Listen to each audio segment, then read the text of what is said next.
গাছটা কিভাবে পড়ে গেল?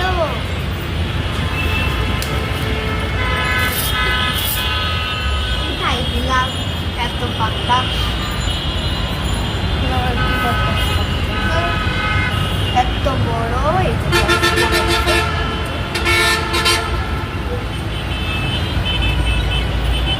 লাল গাছ দেখছো,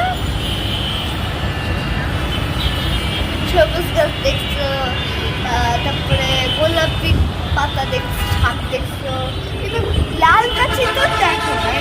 এই তো লাল গাছ আমার আমার সুন্দর ব্যালকনিতে দেখলাম এই লাল গাছ, তাহলে তো দেখতেই না।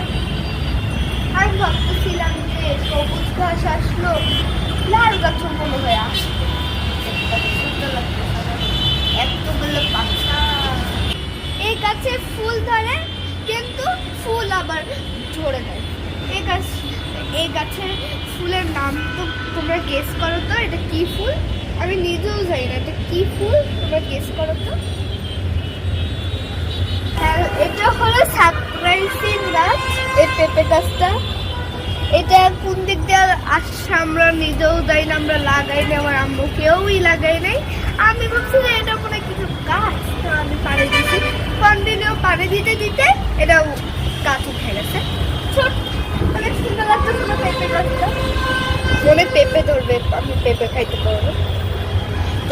যখন পেঁপে ধরবে আই থিঙ্ক ভিডিওটা করতে পারবো, ভিডিও তোমাদেরকে দেখাবো পেঁপেটা কিরকম। আর যদি পেঁপে না উঠে তাহলে কোনো ব্যাপার না, তো গাছ উঠছে না, এত সুন্দর গাছ।